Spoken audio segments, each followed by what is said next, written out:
আজকের এই ব্যাখ্যামূলক আয়োজনে আপনাদের সবাইকে স্বাগত জানাচ্ছি। একদম শুরুতেই চলুন একটা সুন্দর ছন্দের মধ্য দিয়ে আমরা প্রবেশ করি এক ঐতিহাসিক এবং আধ্যাত্মিক যাত্রায়। আমাদের আজকের আলোচনার মূল বিষয়বস্তু হল পবিত্র কোরআনের পঞ্চম সূরা, সূরা আল মাইদা।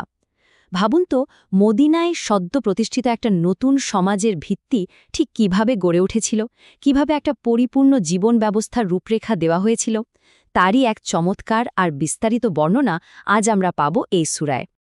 আর হ্যাঁ, শুরুতেই বলে রাখা ভালো, আমাদের আজকের এই পুরো আলোচনাটা কিন্তু দ্য কুরআন প্রজেক্টের ঐতিহাসিক এবং পাঠ্যভিত্তিক পর্যালোচনার উপর ভিত্তি করে একদম নিরপেক্ষভাবে সাজানো হয়েছে।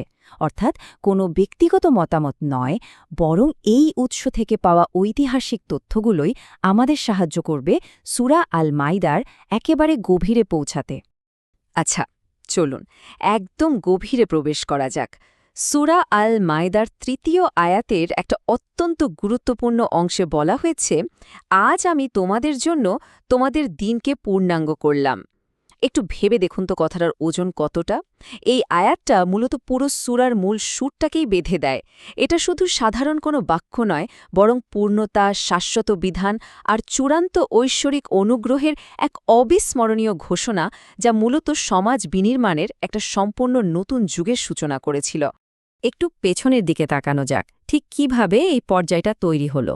এই সূরাটা অবতীর্ণ হওয়ার ঐতিহাসিক প্রেক্ষাপট বুঝতে গেলে ৬ হিজরিতে মক্কার কুরাইশদের সাথে হওয়া হুদাইবিয়ার সন্ধি কিন্তু একটা বড় বাঁক হিসেবে কাজ করে। এর ঠিক পরপরই মানে ৬ থেকে ৭ হিজরির মধ্যে মুসলিম সম্প্রদায় চরম নিপীড়নের পর্যায় থেকে বের হয়ে আসে। তারা একটা শক্তিশালী ও প্রতিষ্ঠিত রাষ্ট্র হিসেবে আত্মপ্রকাশ করে। এমনকি ৭ হিজরিতে পার্শ্ববর্তী বিদেশি শাসকদের কাছে ইসলামের আমন্ত্রণপত্র পাঠানো শুরু হয়ে যায়। ভাবা যায়, একটা চরম অবহেলিত সম্প্রদায় থেকে একটা নতুন রাষ্ট্রের আত্মপ্রকাশের এই গল্পটা সত্যি কতটা রোমাঞ্চকর। আর এই ব্যাপারটা চমৎকারভাবে ফুটিয়ে তোলে মাক্কি এবং মাদানী যুগের মধ্যকার মূল পার্থক্যগুলোকে। মক্কায় যখন মুসলিমরা ছিলেন, তখন তাদের চরম নিপীড়নের শিকার হতে হয়েছিল। তাই তখনকার কোরআনের আয়াতগুলোর মূল ফোকাস ছিল একত্ববাদ আর অপরিসীম ধৈর্যের ওপর। কিন্তু মাদানী যুগে এসে প্রেক্ষাপট পুরোপুরি বদলে যায়। সদ্য প্রতিষ্ঠিত এবং শক্তিশালী একটা মুসলিম সমাজের তখন প্রয়োজন ছিল কিছু সুনির্দিষ্ট সামাজিক ও আইনি কাঠামোর। আর ঠিক এই কারণেই সূরা আল মাইদাতে সমাজ পরিচালনা, আইন এবং রাষ্ট্রের বিভিন্ন দিক নির্দেশনার ওপর এত বেশি জোর দেওয়া হয়েছে। আমাদের প্রথম পর্ব ধর্মীয় পূর্ণতা এবং প্রতিশ্রুতি। দেখুন, সদ্য জন্ম নেওয়া একটা সমাজকে ঐক্যবদ্ধ রাখতে সবচেয়ে গুরুত্বপূর্ণ বিষয়টা কি জানেন? কথা রাখা বা প্রতিশ্রুতি রক্ষা করা। সূরাটির একেবারে প্রথম নির্দেশেই খুব স্পষ্টভাবে বলা হয়েছে, হে মুমিনগণ, তোমরা চুক্তিগুলো পূর্ণ করো। এটা কিন্তু শুধু একটা সাধারণ নির্দেশ নয়, বরং এটাই একটা স্থিতিশীল সমাজ গড়ার প্রধান ভিত্তি। প্রতিশ্রুতি রক্ষা করা এবং নিজেদের মধ্যকার সব ধরনের চুক্তি মেনে চলা ছাড়া কোনো সমাজই কখনো শক্তিশালী হতে পারে না।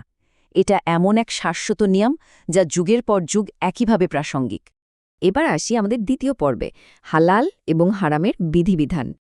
এখন এখানে সবচেয়ে ইন্টারেস্টিং বিষয়টা হলো দৈনন্দিন জীবনের কিছু সুস্পষ্ট বিধিনিষেধ। কিছু নির্দিষ্ট খাবারকে শারীরিক ও আত্মিক স্বাস্থ্যের জন্য ক্ষতিকর বিবেচনা করে সেগুলো নিষিদ্ধ বা হারাম করা হয়েছে। যেমন ধরুন, মৃত প্রাণী, রক্ত, শূকরের মাংস, স্রষ্টা ছাড়া অন্য কারো নামে উৎসর্গ করা প্রাণী, কিংবা শ্বাসরোধে ও প্রচণ্ড আঘাতে মারা যাওয়া প্রাণী। একটা পবিত্র এবং স্বাস্থ্যকর জীবনযাপনের জন্য এই নির্দেশিকাগুলো একেবারে সুনির্দিষ্টভাবে উপস্থাপন করা হয়েছে। এরপর পঞ্চম আয়াতে এসে সামাজিক ঐক্যর এক অসাধারণ উদাহরণ আমরা দেখতে পাই। এই আইনটা ভিন্ন সম্প্রদায়ের সাথে সামাজিক একীভূতকরণের পথকে দারুণভাবে প্রশস্ত করেছিল। এখানে বলা হয়েছে, যাদের পূর্বে ঐশিক গ্রন্থ দেওয়া হয়েছে, অর্থাৎ আহলে কিতাবদের প্রস্তুত করা বৈধ খাবার গ্রহণ করা যাবে। শুধু তাই নয়, তাদের সতীসাধ্যী নারীদের সাথে আইনি কাঠামোর আওতায় বৈবাহিক সম্পর্ক স্থাপনকেও বৈধতা দেওয়া হয়েছে। চিন্তা করে দেখুন, বিভিন্ন সম্প্রদায়ের মধ্যে শান্তিপূর্ণ সহাবস্থান আর পারস্পরিক শ্রদ্ধার কতটা সুন্দর একটা দিক নির্দেশনা এটা। তবে সমাজের বৃহত্তর নিয়মকানুনের পাশাপাশি ব্যক্তিগত পরিশুদ্ধির ব্যাপারেও এই সূরায় একদম স্পষ্ট নির্দেশনা রয়েছে। শারীরিক পবিত্রতা বা অজুর সুনির্দিষ্ট ধাপগুলো, যেমন মুখমণ্ডল ধোয়া থেকে শুরু করে পা ধোয়া পর্যন্ত প্রতিটি ধাপ অত্যন্ত শৃঙ্খলার সাথে মেনে চলার কথা বলা হয়েছে। কিন্তু এর চেয়েও সুন্দর বিষয়টা কি জানেন? স্রষ্টার পরম করুণার দৃষ্টান্ত। যদি অসুস্থতা বা ভ্রমণের কারণে আপনি পানি না পান, তবে বিকল্প হিসেবে পবিত্র মাটি দিয়ে তায়াম্মুমের বিধান রাখা হয়েছে। এতে করে পরিশুদ্ধির এই পবিত্র প্রক্রিয়াটা কখনোই বাধাগ্রস্ত হয় না। আমাদের তৃতীয় পর্ব, ন্যায়বিচার এবং সমাজ গঠন। আর এই স্লাইডটা চমৎকারভাবে ফুটিয়ে তোলে ইসলাম কিভাবে চরম শত্রুদের প্রতিও কঠোর ন্যায় বিচারের নির্দেশ দেয়। দ্বিতীয় আয়াতের এই উক্তিটিতে বলা হচ্ছে, যদি কোনো সম্প্রদায়ের প্রতি তোমাদের বিদ্বেষও থাকে, এমনকি তারা যদি অতীতে তোমাদের পবিত্র স্থানে যেতে বাধাও দিয়ে থাকে, সেই রাগ বা বিদ্বেষ যেন কখনো তোমাদের অবিচার বা সীমালঙ্ঘনের পথে প্ররোচিত না করে। ভাবা যায়, পুণ্য ও ক্ষোধাভীতির কাজে একে অপরকে সহযোগিতা করার এক দারুণ ঐশী নির্দেশ এখানে প্রতিফলিত হয়েছে। সত্যি, সমাজ নির্মাণের এটা এক অনন্য নৈতিক মানদণ্ড। এবার আমরা চলে এসেছি একেবারে শেষ পর্বে, আল মাইদা বা খাদ্যে পরিপূর্ণ দস্তরখান। আপনারা হয়তো এতক্ষণে ভাবছেন, এই সূরাটির নাম আল মাইদা কেন রাখা হলো, তাই না? এর পিছনে রয়েছে এক গভীর আধ্যাত্মিক রহস্য। আল মাইদা শব্দটির আক্ষরিক অর্থ হল খাদ্যে পরিপূর্ণ দস্তরখান বা টেবিল।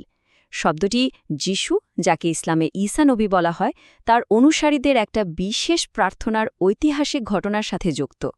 এই ঘটনাটা আমাদের আবারও সেই মূল প্রসঙ্গের দিকে ফিরিয়ে নিয়ে যায়, আর তা হল স্রষ্টার ঐশ্বরিক অনুগ্রহ এবং মানুষের সাথে তার প্রতিশ্রুতির অবিচ্ছেদ্য সম্পর্ক।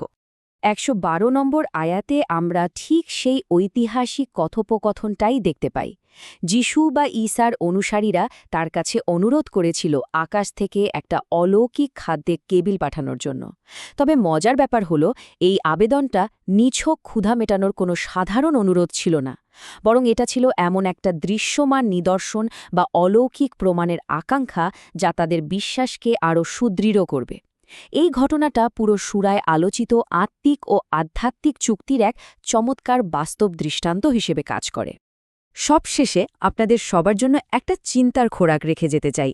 1000 বছর আগের সেই প্রাচীন প্রতিশ্রুতি আর সমাজ গঠনের সেই অসাধারণ আইনগুলো কিভাবে আধুনিক সমাজের নৈতিক বাধ্যবাধকতাগুলোকে আজও রূপ দিচ্ছে, একটু ভেবে দেখবেন।